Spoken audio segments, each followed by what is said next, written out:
Hi, everybody. This is Julie Schrager, your host of Nothing But Julie. Thanks so much for joining me today on Hump Day, Wednesday. Um, I wanted to touch on a subject that I know affects a lot of people, certainly affects me, and that is sleeplessness, aka insomnia. Um, I have had trouble sleeping for a long time. Um, it is something that is hereditary in my family. My grandma, my mother, now me. I have found it to. All right. I don't want to say that it's 100% insomnia because there are times where I definitely can sleep. It depends, believe it or not, on my day, how busy I've been mentally, how busy I've been physically. Um, Sometimes, if I'm active later at night, for example, I play some sports at night. So, in doing that, it actually sometimes keeps me more awake the later I play it. So, I would think that insomnia is something that happens when it's all the time. But regardless, I have been dealing with this for a while. I've noticed that since having my son almost 25 years ago, that I have had trouble sleeping. It's as though as soon as I had my son, I my brain became alerted to every single sound in the house, and because I would always be listening for him, crying, getting up, whatever it was. So because of that, I found it difficult to get a really good night's sleep since 25 years ago, almost half my life. Um, for a long time, I did not do anything. I just dealt with it. And I just kind of got fed up with it and decided that I need to do some more research. I did not want to take a sleeping pill. It's very hard for me to take any type of medicine, anything, even for a headache. I will suffer until I can't suffer anymore before I take anything. However, the suffering was really affecting me. It was very, very hard to get up to go to work. Um, I had no motivation to do any activities. It got worse with COVID.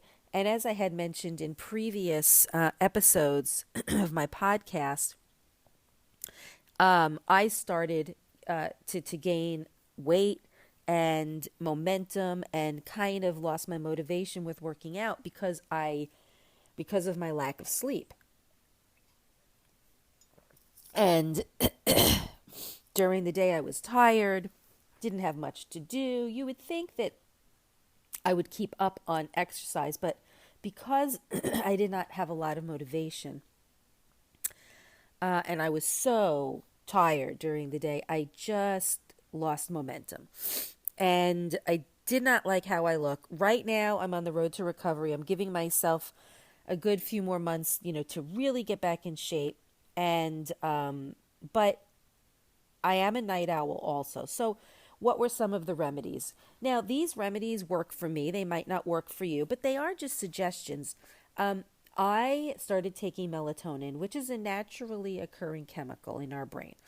And I I took that and it worked, but not 100%. And so I needed an extra push.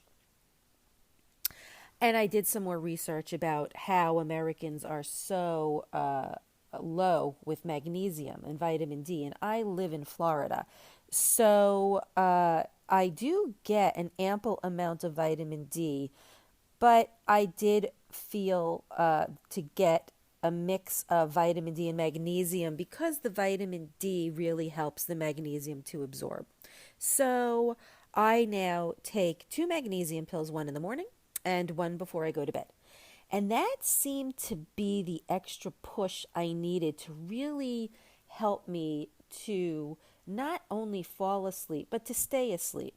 Now, is it 100% for me? No, because I still will wake up during the night. However, I will fall back asleep. And that is the key ingredient. It's very important to make sure that when your brain comes out of REM, that you can still fall back asleep. One other thing I did get a year ago was my medical marijuana card. And I felt that that was another little extra push for me to get when I just couldn't sleep. And I don't take it or do it recreationally. I only do it if I'm finding it a little difficult to sleep or if I get up during the night. And it really, those three really definitely help. The medical marijuana I brush to the side until until I know, excuse me, I have something caught in my throat. Until I know I just can't sleep. And so on my journey with insomnia, I wanted to find out what exactly is it, and how can I help myself. So we all know what insomnia is. They call it a sleep disorder. I don't like that word, but we'll use it. And almost doing I'm sorry, there's about 35% of adults that are affected by sleep disorders, mostly adults. And obviously, it's because of problems either getting to sleep or staying asleep through the night and being able to sleep, as long as you can. But if you can, it does have serious effects, which can lead to like things that I had, being sleepless during the day, and when you don't sleep during the day at night, and you have to get up in the morning, you can get into a car accident because you're so sleepless. It could really affect so many other things. It could also affect how well you work, the motivation, which I had a lack of. And there are causes of it, and sometimes there aren't. Stress, which we all have, and most of us have had over the last year. Any form of stress. And also when you have an irregular sleep schedule, if you don't keep to a particular schedule, it definitely can mess up your brain in that you are just, your brain doesn't exactly know when to feel tired because you're so off with the schedule. I also know that there are some mental health disorders, especially things like anxiety, depression. You can have some physical illnesses, pain can affect it, certain medications, neurological issues. And those problems for many people, even a combination of these factors, can start and exacerbate insomnia. I know I've had a neck issue for the last few years, and there have been times on and off where I have had pain that has kept me up at night. So I understand about the pain issue. But it's not a one size fits all for insomnia. People can experience insomnia in different ways.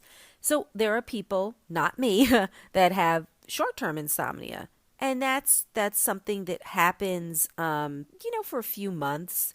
And for some, the primary problem is just not being able to fall asleep. And with social media and the advent of more technology and smartphones, being on those smartphones really keep our brains going longer. And it could really be an issue for some. Um, the problem of falling asleep is my problem. My problem is also staying asleep, and that's what others can struggle with as well. And people who are affected by insomnia, it varies significantly based on the actual cause. So let's talk about the causes. Okay, there are.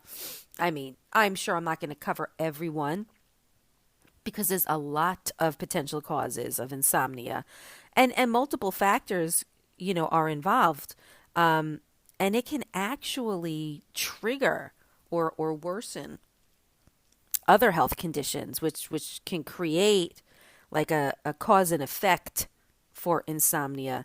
But people on a holistic level believe that insomnia is caused by what they call a state of hyperarousal, and it can basically disrupt falling asleep or staying asleep. And when I talk about hyperarousal, that can not only be mental, but it can also be physical, and it could be triggered by a certain circumstance or health issues. But let's talk about stress and insomnia, because that, I am sure, in America is probably number one for why those cannot fall asleep. um, Stress can definitely provoke a reaction in the body, and it can pose a huge challenge to getting good sleep. Stress can have anything to do with just life. Stress can have a lot to do with like post-traumatic issues. There's so many. Everybody's stress level is different, and everybody's way in handling stress is different. There could be so many triggers in reference to stress, but it does have a reaction on the body, and it not only excuse me, physically, but mentally. And traumatic situations can create almost a chronic stress. And the body's response physically to stress, it contributes a lot to hyperarousal, as I mentioned earlier. Mental stress can have the same effect. And not being able to sleep can itself become a source of stress. So you're not only dealing with the trigger of why you're not sleeping, but the not sleeping can cause even more stress. And then it just becomes a vicious cycle.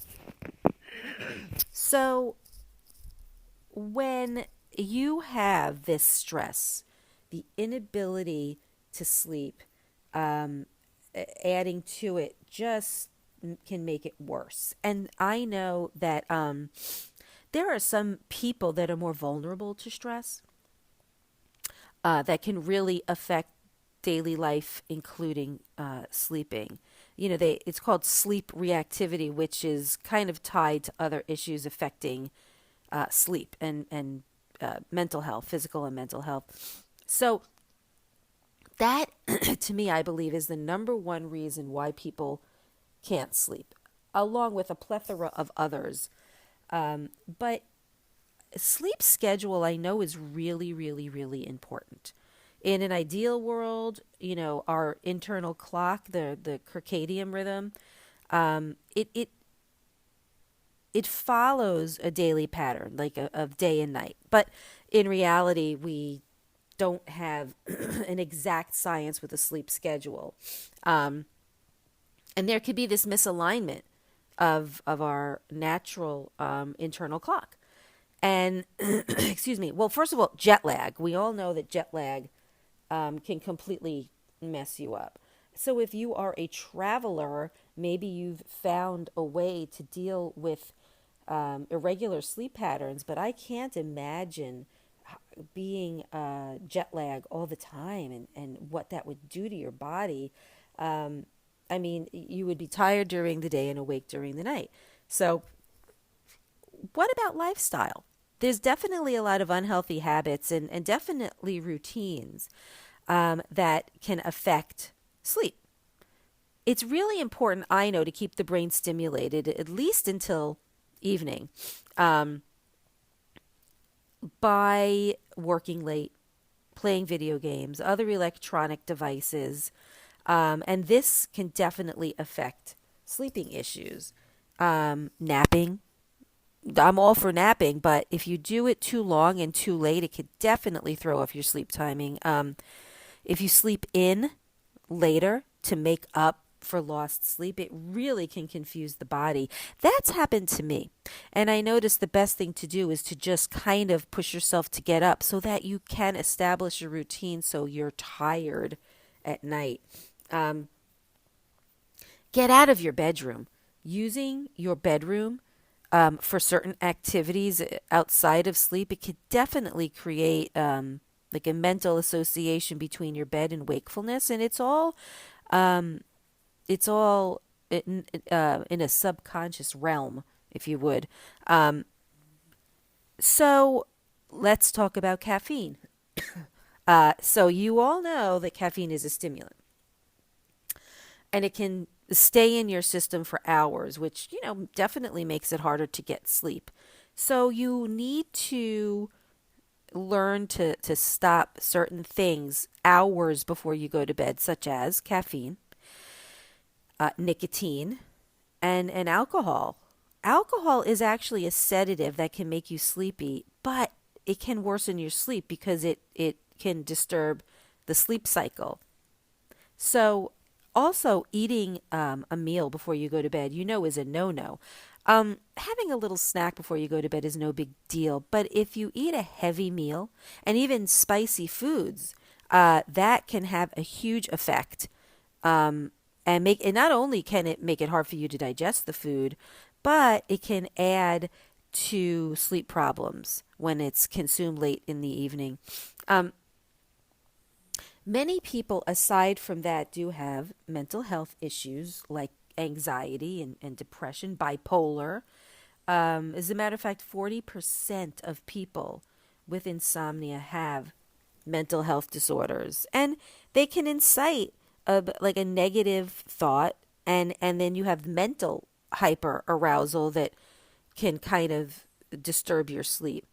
And then which is a lovely side effect of insomnia, it can actually exacerbate your mood and anxiety disorders. That's happened to me when I haven't gotten a good night's sleep. All of a sudden, I would get like this burst of anxiety, and I obviously put two and two together and realized that this is really affecting me in a very negative way. And honestly, the symptoms can not only become worse for those affected by mental health issues, but it can increase the risk of suicide in some people with depression. So, getting this insomnia under control, or as under control as we can, is key.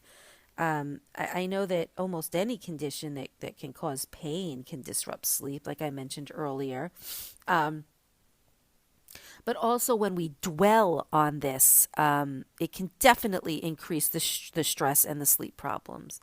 Um, there's people that are ill, or they have an underlying cause of insomnia, and that I'm discussing is pain. You can have excuse me, type 2 diabetes, which could be an underlying cause of insomnia.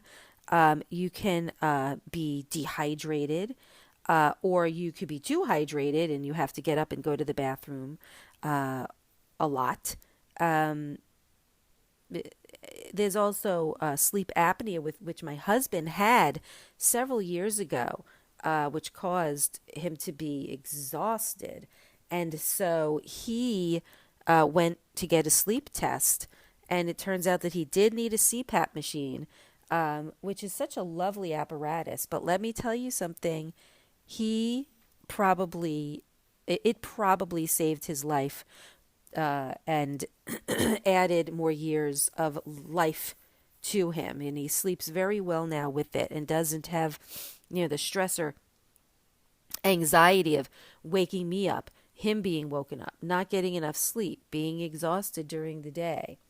But medications also can be a part of insomnia, like blood pressure medication can affect. There are certain antidepressant medications, and I'm sure a plethora of other drugs that can cause you to not be able to sleep, or even cause you to be tired in the daytime and awake during the day, to where you might have to switch the times that you change, taking medications. Um, there are neurodegenerative disorders like dementia, Alzheimer's, that can really throw off a person's rhythm, sleep rhythm, and pattern, and their nighttime confusion can further worsen sleep qualities. There are people with ADHD that can make it hard for them to get the sleep that they need, and some with autism might have sleeping issues as well. And insomnia can also be caused by certain sleep disorders, like I was saying before, sleep apnea, which a lot of people do have. There are people that have what's called restless leg syndrome, and certain dreams, nightmares, sleepwalking can really affect a person with insomnia. And believe it or not, the elderly. So, but there are teens that do have insomnia. It's a much lower percentage. No, let me say it's not a much lower percentage. It's a little bit lower of a percentage than adults. And when you're a teenager, you've got all these biological changes, and because of that, it can really affect a teen's sleep. I remember when I was younger, there were times when I definitely couldn't sleep. A pending test, or a guy that I liked, or something, that was so huge when I was a teenager. But teenagers do get lots of stress, and they can overschedule themselves and social obligations, and also using electronic devices for a long time, which can help to keep them awake. Pregnancy can definitely be a part of it as well. So the question is, what are, the ways that you can reduce insomnia? It's different for everyone. I know a lot of people might want to go straight into taking a pill to help sleep, but it could really be a detriment. Um, it, I definitely believe in a few of the following. A, you have got to get a physical and get your blood taken. There could be physical reasons preventing you from sleeping. I definitely think you should get a sleep study. It's possible that what you think might be insomnia could be a sleep disorder, or sleep apnea, or restless leg syndrome. And what they do is they check your brain waves and your breathing, your heartbeat, your eye movements, and they can let you know if in fact you do have something like a sleep disorder that could be causing insomnia. Also, I believe that, and you're not going to like what I'm going to say, but cognitive behavioral therapy is always a plus for many people. Being able to figure out what the cause is. But sometimes you don't. Sometimes you can't. But they can still teach you relaxation techniques. And there's something called sleep restriction, which is a therapy that helps you learn maybe some of the times that you are doing things that you can avoid, that could potentially be preventing you from sleeping. Light therapy, which can also help. But I am not huge on things like Ambien and Lunesta and all that other stuff.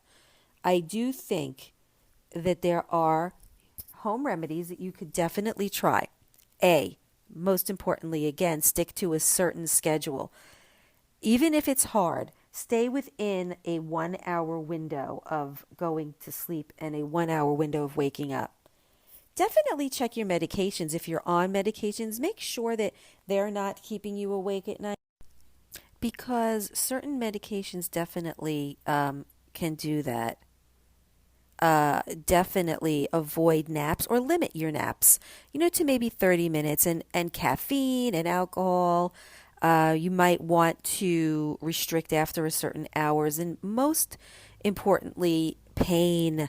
Do not put up with pain. Find a way to deal with that. And like I had mentioned before, melatonin and magnesium is a plus for me. It might not be for you, but it definitely can help. But make sure that you invest in a really comfortable mattress and a comfortable pillow. Make your bedroom a place of relaxation and quiet, and maybe have some candles. And most importantly, I keep saying that, get out of bed when you're not sleeping. Get up, take a walk, get a glass of water to drink.